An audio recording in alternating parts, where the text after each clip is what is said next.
So, welcome to another session with me, Srilekha, lecturer in mechanical engineering, uh, Agraharam. So, in yesterday's class, we have discussed analysis of composite pairs. So, wherein we got two conditions. By making use of two conditions, we have calculated the problems. So, yesterday we have taken two conditions. Those are simply the total load is equal to stress sigma 1 A1 plus sigma 2 A2 of two materials. Then we have also discussed the lateral strains. So lateral strains of the intermittent loads are used. How would you calculate the elongation in length? So in today's class we are going to discuss many terms regarding this. So in today's class we are going to discuss many terms, uh, especially we'll be discussing more and more on we'll be discussing more and more on the stress due to tightening, lateral strain, longitudinal strain, volumetric strain, and relation between the elastic constants. Those are modulus of rigidity, modulus of elasticity, and bulk modulus. So we have already discussed modulus of elasticity.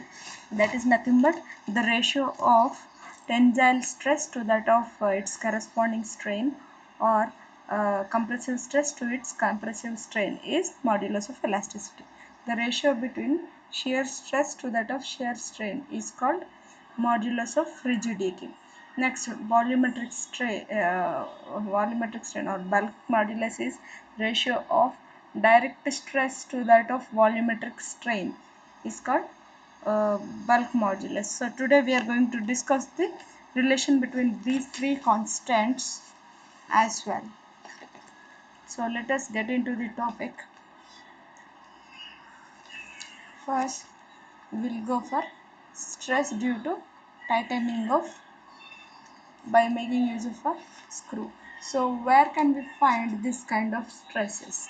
So whenever you are tightening the nuts, or whenever you are using certain fastening devices, screws and nuts, we will come across this kind of stress. So let us consider a bolt which is passing through. See, in this diagram you can see. Let us consider a bolt which is passing through this tube. So now a washer is placed at the end of the tube and the nut is tightened. So when the nut is tightened, the tube will be compressed and the bolt will be elongated. Right? So we are pushing towards the center of the tube. So for that it is a compressive force. For the bolt it is an uh, expansion or a tensile force. So here if you are pushing it, you are tightening it. So on the left side it is moving towards the left side. So for this body it is a compression, whereas for this body it is a tension or extension. Now the stress induced in this total body can be taken as, so first we'll take uh, the equilibrium of loads. So here tensile load acting on the bolt, that's what tension acting on the bolt is equal to compression acting on the tube. So for the tube, if you are taking this as the stress, now stress, we know that stress is equal to load by area. Now tensile load equal to tensile stress into area of the cross sectional area of the bolt. It means this cross sectional area of the bolt. Next, compressive load on the tube. So compressive load on the tube is nothing but stress in the tube into compressive stress in the tube into area of the cross section of the tube, that is S2 into A2. So S1 A1 equal to S2 A2, nothing but sigma 1 A1 equal to sigma 2 A2. Now displacement of the nut. So the distance by which the nut is going to be fastened is simply number of turns by nut into pitch of the uh, pitch of the thread. So you know number of the pitch. So for one complete turn, how much distance it forwards, that is nothing but the pitch. So pitch into number of turns is nothing but the displacement of the nut. Now this should be equal to this extension or expansion of the bolt. It means the left side movement of the bolt plus contraction of the tube, means so the decreasing in the length of the tube. So this one, expansion in the bolt and contraction in the tube, we have found in the last two classes itself. So from modulus of elasticity, we know that modulus of elasticity E is equal to stress by strain. Now strain is equal to stress by modulus of elasticity. So strain means delta L by L is equal to stress by elasticity. Next, delta L equal to stress into L by elasticity. So from that only we'll get this formula. So sigma 1 L1 by E1 plus sigma 2 L by E2. So this is the extension of a bolt and contraction of the bolt. So this is how we'll calculate the displacement of the nut. So by making use of this, we are going to calculate the problem. So in the problem, if you see, a 20 mm steel bolt passes centrally through a steel sleeve 50 mm external diameter, 30 mm internal diameter and 1.25 meter long. The tube is closed by rigid washers of negligible thickness. Find the stresses in each when the nuts are tightened until the sleeve is reduced in length by 0.125 mm. Take modulus of elasticity of steel is equal to 2.1 into 10 to the power 5 Newton per mm square. Right? So given that this steel bolt is passing through this steel sleeve, so this tube like structure is nothing but the sleeve. So to this sleeve, the diameter of this sleeve is 50 mm, the external diameter of the sleeve. So it is a hollow section. Sleeve is simply a hollow section. So its external diameter is 50 and internal diameter is 30. Now length of this sleeve is 1.25 meter long. And one more thing, what is given, this bolt is passing through this sleeve. So now this tube is closed by two washers. So you can see this rectangle like shape. So these are the two washers which are of negligible thickness. Now we need to find stress in each of the sleeve. Okay. So what is given, that when the nuts are tightened until the sleeve is reduced by length of 0.125, it means the change in length of the due to the compression is 0.125 mm. Now ES is equal to 2.1 into 10 to the power 5. So let us do it. So given the bolt diameter 20 mm, so you can find area of this bolt is pi by 4 d square. Next, coming to the sleeve, its external diameter is 50 mm and internal diameter is 30 mm. So it is a hollow section. Hence the area of this sleeve is, so pi by 4 into external diameter square minus internal diameter square. So that's what you'll get the value of 400 pi. Now length of this sleeve is given, that is 1.25 meters. So that is equal to 1.25 into 10 to the power of 3 mm. But according to this stresses in the sleeves, stresses in the nuts while tightening the nuts, we know that two equations will be taken.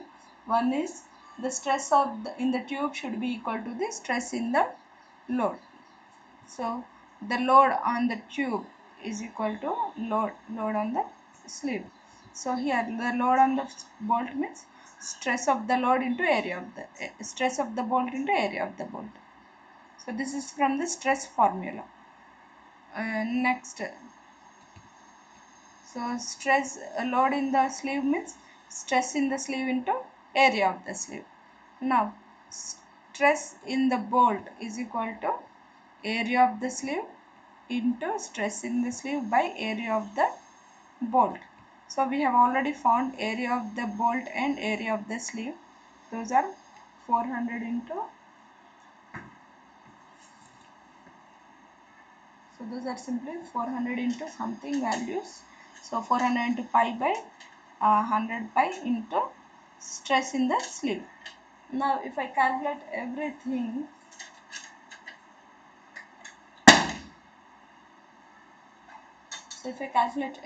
I'll get, so stress in the bolt is equal to 4 into stress in the sleeve. This is the relation I'll get. Okay, next. So now I want the given that decrease in the length of the sleeve. So change elongation in the length of the sleeve, or change in the length of the sleeve is equal to stress by modulus of elasticity into original length.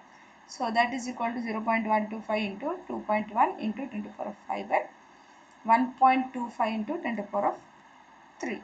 So that is equal to, you will get 21 Newton per mm square. Okay. Next, stress in the bolt is 4 into stress in the sleeve. So 4 into 21, that is equal to 84 Newton per mm square. So in this way you are going to calculate the problems for the given stresses. So you will take the condition that both the loads are equal, and thereafter we'll make use of this elongation or decrease in the length of the specimen. So these are the two things we do.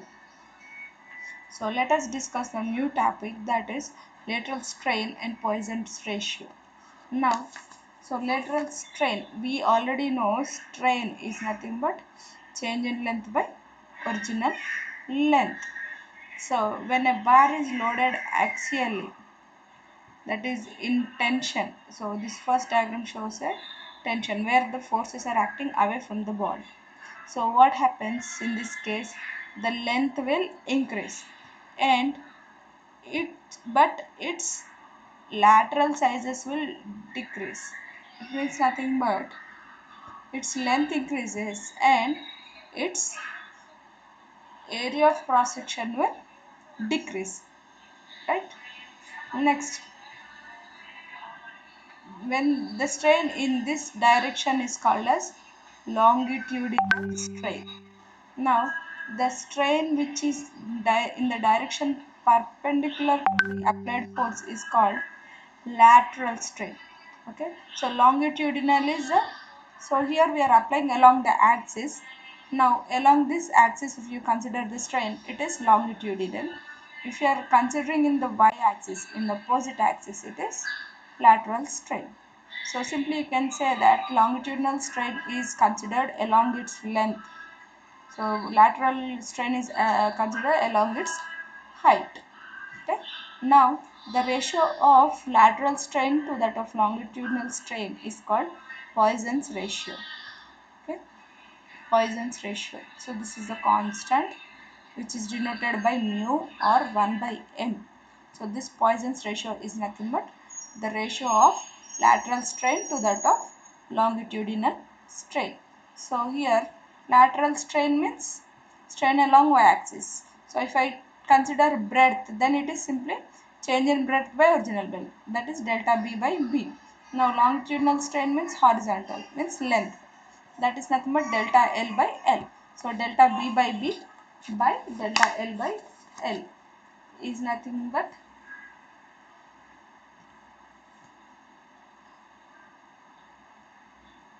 so that is nothing but the Poisson's ratio.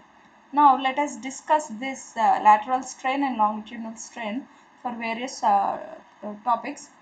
So for a circular bar, you know, a circular bar can be explained by means of its, or it can be defined by means of its uh, diameter only. So diameter is the only dimension that is used for explaining a circle. Now for the circle, if you take lateral strain, so it is simply, if it is a circular bar say, then horizontally is its length and vertically is its diameter. So we know that the force is applied horizontally, means vertically it is lateral strain and horizontally it is longitudinal strain. So lateral strain is along the diameter and longitudinal strain is along its length. So lateral strain is simply change in diameter by original diameter. Alright, so lateral strain is equal to delta D by D. Now if you take a rectangular bar, if it is thickness T and width B, so as you know, along the x-axis it is the length. So along the y-axis, the perpendicular axis, it might be width or the thickness. So there the longitudinal strain becomes delta T by T. That is nothing but change in thickness by original thickness or change in width by original width. So anyone will consider it to be lateral strain. So generally the value of Poisson's ratio lies between 0.123 to 0.35. So for aluminium it's 0.34, for brass it is 0.3, and for copper it is 0.26, for steel it is 0.25, and for cast iron it is 0.23. So its value ranges between 0.23 to 0.35. So this is lateral strain. So lateral strain is the strain occurring in the perpendicular, in the direction perpendicular to that of applied force. So the strain occurring along the direction of the force is simply longitudinal strain. Now the ratio between lateral strain to that of longitudinal strain is called Poisson's ratio. If you are considering a circular bar, change in diameter by the original diameter is the lateral strain. Next, if you are considering a rectangular bar, change in thickness to the original thickness or change in width to that of width is called as the lateral strain. Okay. Next, so let us consider volumetric strain in a circular bar subjected to the axial stress. Say if the axial stress is occurring, stress is subject to an axial load. Okay. Then what is the volumetric strain? So volumetric strain is nothing but, it is the strain occurring in all the three mutual perpendicular planes. So now let us consider a circular bar. So volumetric strain is of a body is occurring when it is subjected to the axial and triaxial stresses. So now first let us consider volumetric strain in a circular bar when subjected to the axial stress. It means single axial stress. Now let us consider a circular bar of diameter D and length L is subjected to an axial load. Now we know that if a circular bar is subjected to the axial load, then longitudinal strain is along its length. So it will be acting along its length. That is simply uh, delta L by L. It is change in length by original length. But we know that, so this is nothing but strain. So we know that E equal to sigma by E, nothing but elasticity is equal to stress by strain. Now strain is equal to stress by modulus of elasticity. So this is equation 1, where longitudinal strain. Next, lateral strain. So for circular bar, in the perpendicular plane it is the diameter. So now the lateral strain is change in diameter by original diameter. So here we are adding one more term, that is nothing but 1 by m, that is Poisson's ratio. Okay, so sigma by m e. This is sigma by m e. Now the original bar volume is We know that volume of a cylinder is pi d square L by 4. So pi d square L by 4, it will turn out to be, see, we are applying tensile load along the length, means its length will increase, that is L is changing to L plus delta L. This is increase in the length after acting the tensile force. So automatically the cross sectional area will decrease. So when you're lagging it, the uh, area of cross section will decrease, that is up to delta D. So D minus delta D it becomes. Okay, so instead of pi d square by 4L, instead of D I am taking decreased diameter, that is D minus delta D whole square. Instead of L I am taking increased length, that is L plus delta L. Now, so pi by 4 into, this is of from a minus b whole square. So a square plus 2a square minus 2ab plus b square. So d square plus delta d square minus 2d into delta d.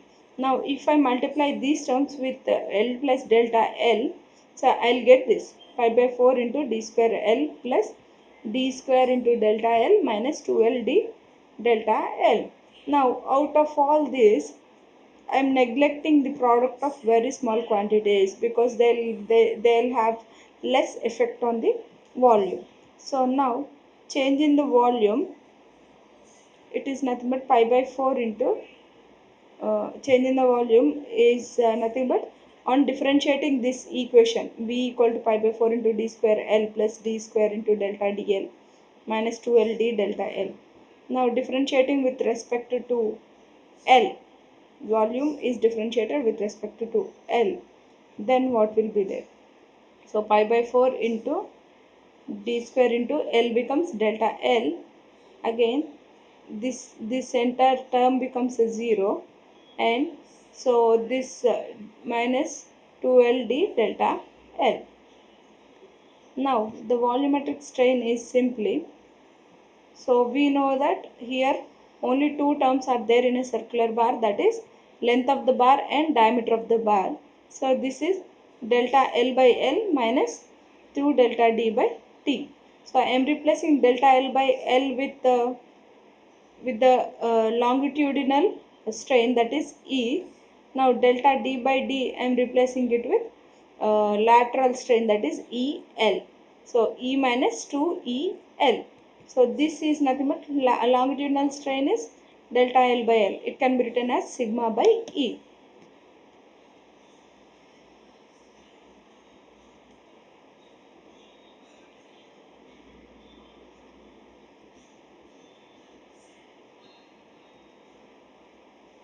So it can be written as sigma by E. Next, the lateral strain can be written as sigma by ME. So just substituting those two in place. So your volumetric strain is simply sigma by E into 1 minus 2 by M. So this is the value you get. This is the formula of volumetric strain for a axial force acting upon a circular bar. Next, so volumetric strain of a rectangular bar, let us take now. So if you are considering the rectangular bar, then rectangular bar will have the length, width and thickness. So in the previous one it was only diameter and the length. Now we have length, width and thickness. Now if the rectangular bar is subject to an axial load, it means tensile force is acting along its x-axis.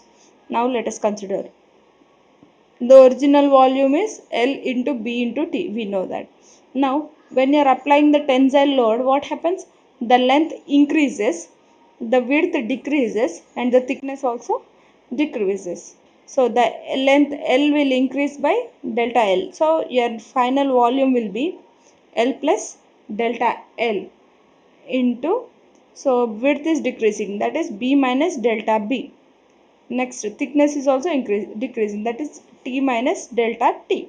Now on multiplying all these three, you will get LBT plus BT delta L minus LB delta T minus LT delta B.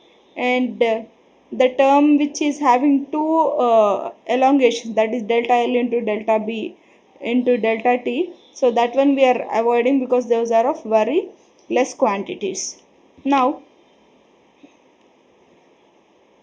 differentiating these equations, we'll have change in the volume is equal to Bt into delta L. So differentiating with this one, original one, LBT. So it is simply Bt into delta L minus LB into delta T minus LT into delta B. So this is the change in the volume. Okay, so this is LBT is the actual volume and this is the change in the volume. Now volumetric strain is delta V by V. So if I take this entire term, this is nothing but BT delta L minus LB delta T minus LT delta B by LBT. So if I take LBT, so LBT will be cancelled here and remaining will be delta L by L minus, here also in the denominator LB will be cancelled, left over will be T, so delta T by T. Next here also L and T will be cancelled, left over will be delta B by B. So here delta L by L is nothing but longitudinal strain, delta T by T is lateral strain, again delta B by B is a lateral strain. Now, so we know that longitudinal strain is sigma by A and lateral strain is sigma by MA and lateral strain is also sigma by MA. So it is, if you take sigma by E common, then 1 minus 1 by M minus 1 by M. So you can write that completely as 1 minus 2 by M. So this is the volumetric strain of a rectangular bar. So now volumetric strain of a rectangular bar when subjected to triaxial stresses. So previously it was only single axis the stress was there. Stress was along only x axis. Now if stresses are acting along all the three axes, that is sigma x, sigma y and sigma z. If three stresses are acting, then what would be the volumetric strain? So previously only along one direction the stress was acting.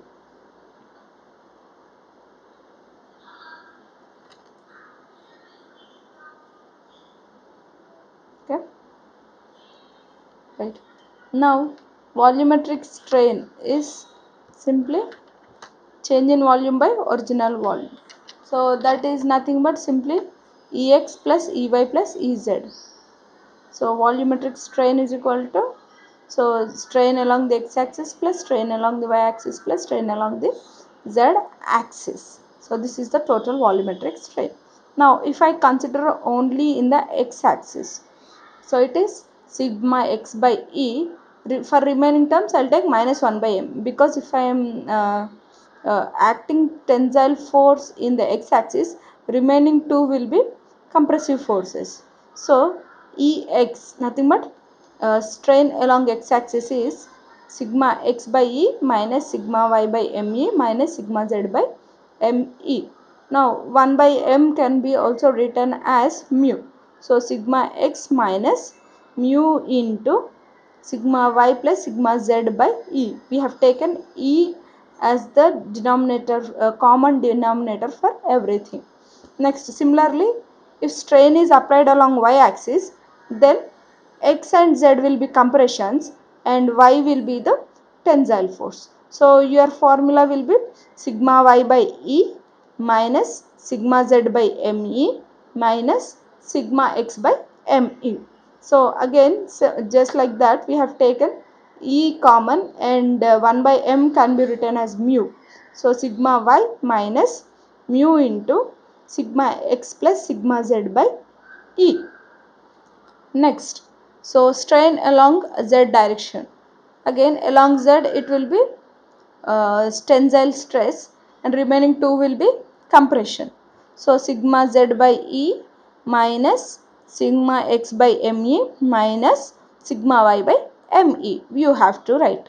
Now if I take a common this E, then it is sigma x minus mu into, sorry, sigma z minus mu into sigma x plus sigma y by E.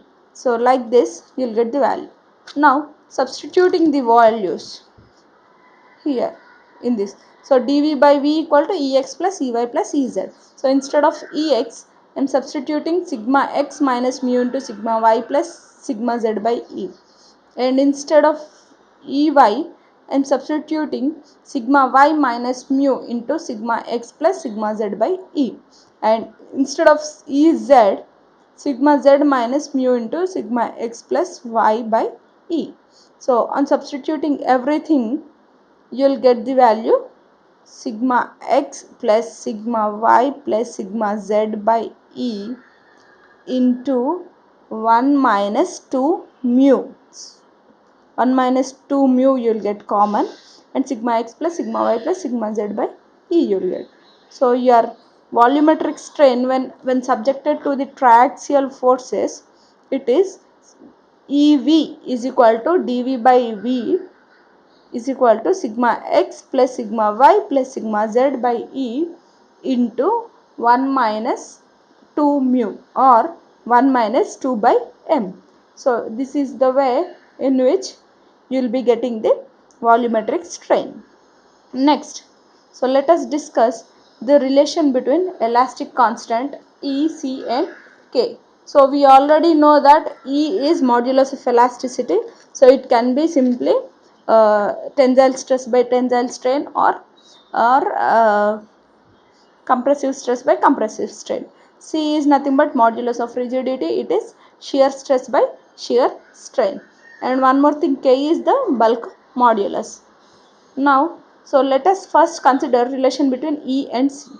Now let us consider a cube ABCD.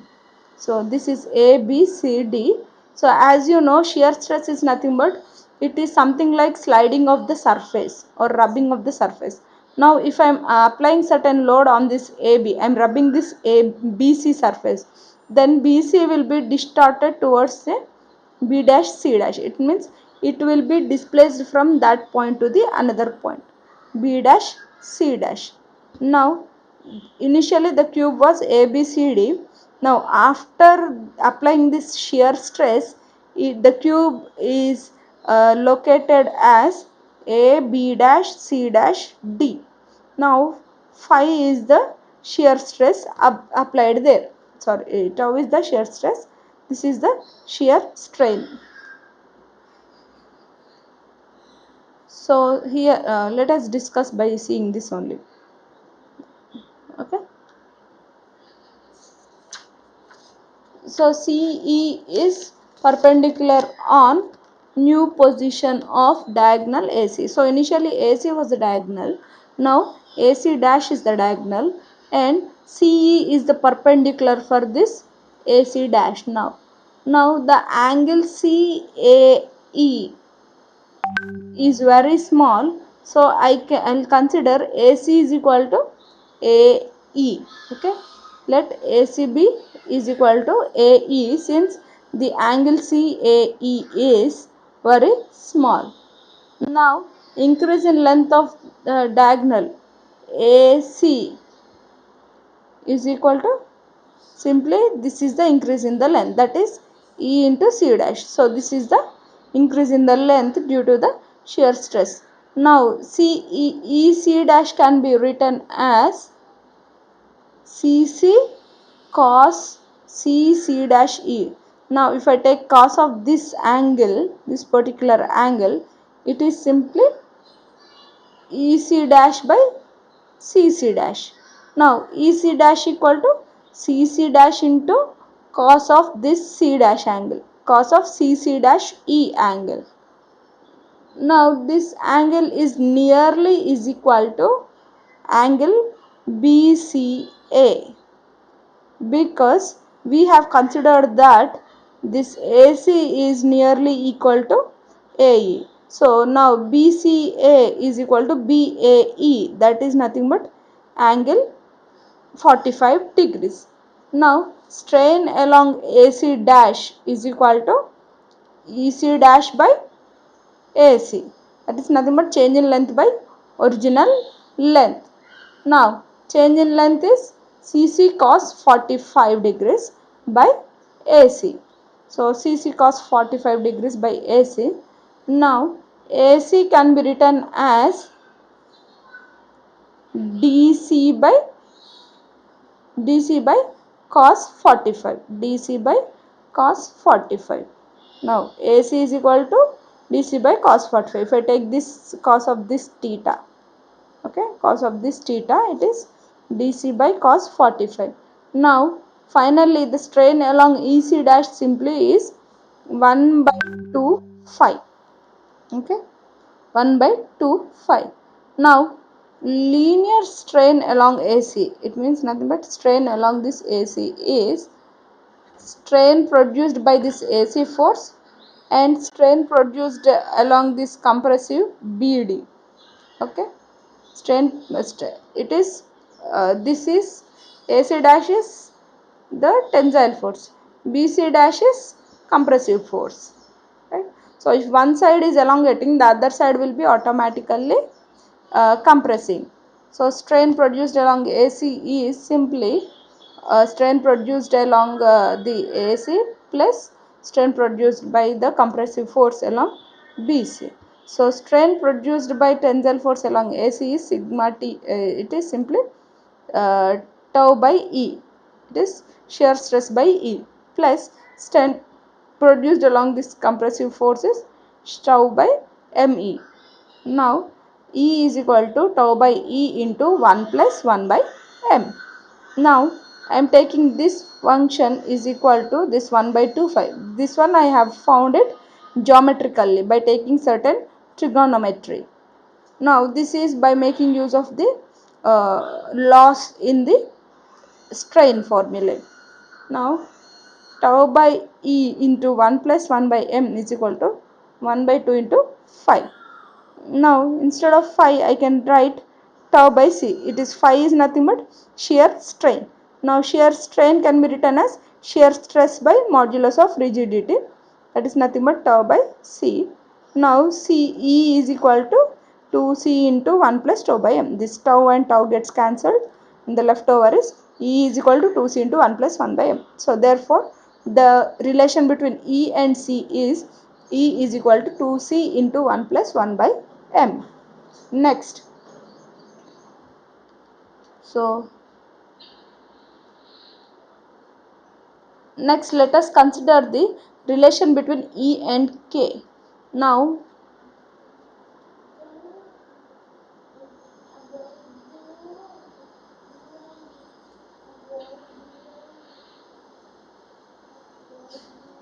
right, let us consider the relation between E and K. Now let us consider a cube which is subjected to direct stress on each of its faces, okay.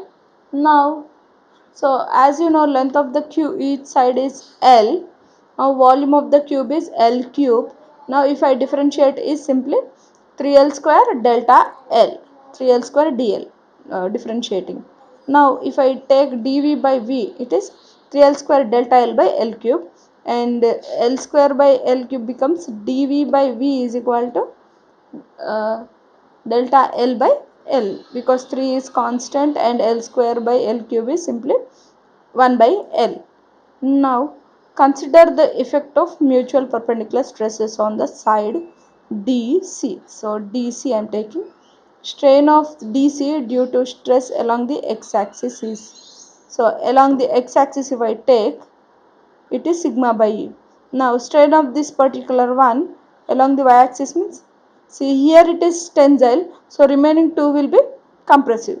So along this side it is sigma x, right? So sigma x is sigma by E. Next y will be minus sigma by ME. Next at Z will be minus sigma by ME. So total strain of this particular face CD is sigma by E minus sigma by me minus sigma by me. So now along the length, it is the strain along its length is delta L by L is equal to sigma by E into 1 minus 2 by m.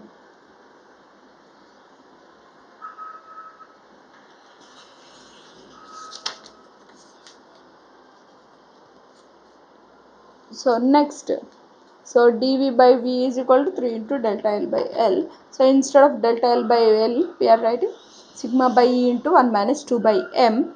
Then, so this is EV, volumetric strain, EV is equal to 3 into sigma by E into 1 minus 2 by m. So we can simply write EV by sigma is equal to 1 by K. So we know that bulk modulus is equal to direct stress by volumetric strain. Okay. So in this is volumetric strain. Volumetric strain by direct stress is nothing but it is reciprocal of bulk modulus. So this is reciprocal of bulk modulus. We know that K equal to sigma by EV.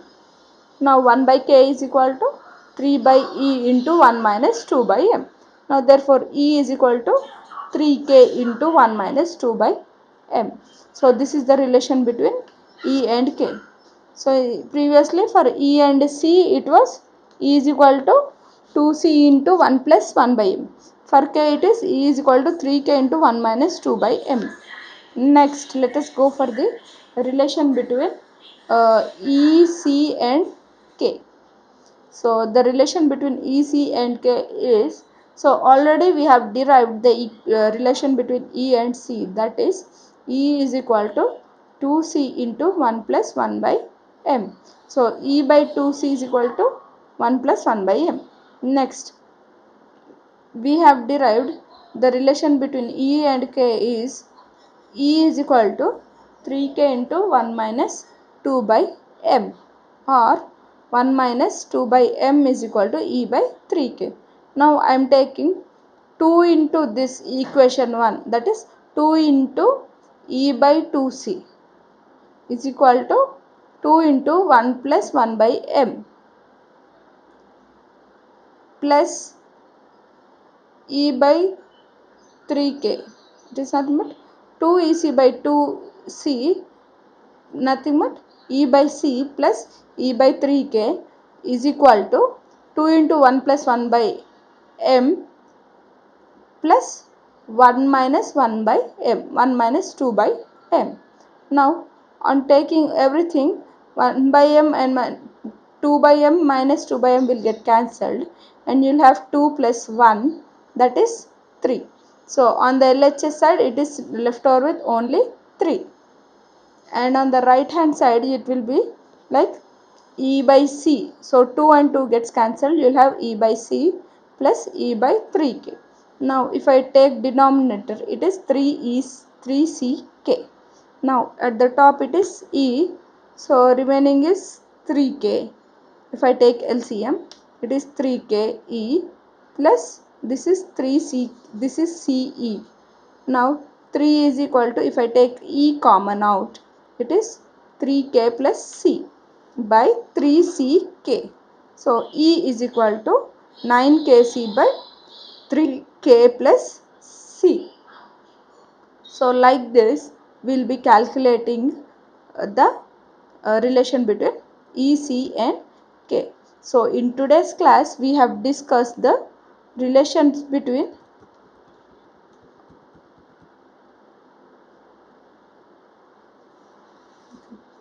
So first we have discussed the stress due to tightening of a nut. So in this we will take the condition that the tensile load acting on the bolt is equal to compressive load acting on the tube, and we will find the displacement. We know that displacement, number of turns made by the nut into pitch of the thread, is equal to extension in the bolt plus contraction in the tube. By making use of this we will calculate the problems. Next, we have found lateral strain. So longitudinal strain is nothing but the strain acting in the direction of the force. Longitudinal strain is lateral strain is nothing but the strain acting in the direction perpendicular to the applied force.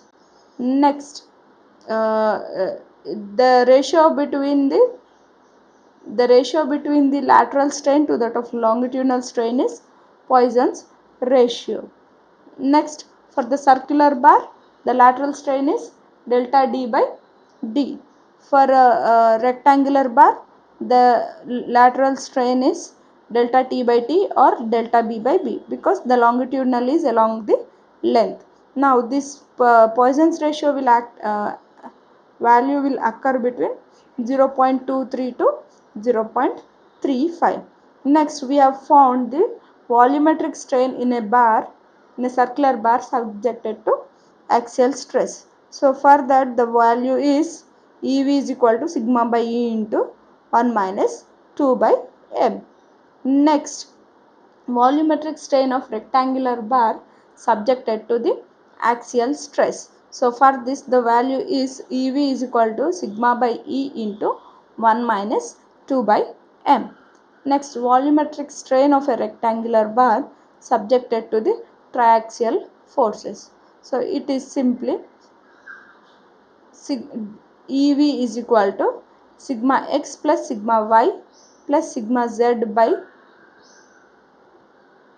E into 1 minus 2 by M. Next, the relation between elastic constants, that is E, C and K.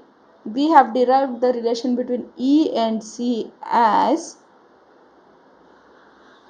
E is equal to 2C into 1 plus 1 by M. Next, we have derived the relation between E and K as E is equal to 3K into 1 minus 2 by M. E is equal to 3K into 1 minus 2 by M. And also we have derived the equation between EC and K as E is equal to 9KC by 3K plus C. So like this, we have found the relation between modulus of elasticity, modulus of rigidity and bulk modulus. In the next class, we will be discussing the problems on change of dimensions and the elastic constants. And when the body is subjected to stresses in x and y direction, what is the stresses induced or what is the change along these x and y directions will be explained in the next chapter. So this is for today. Thank you.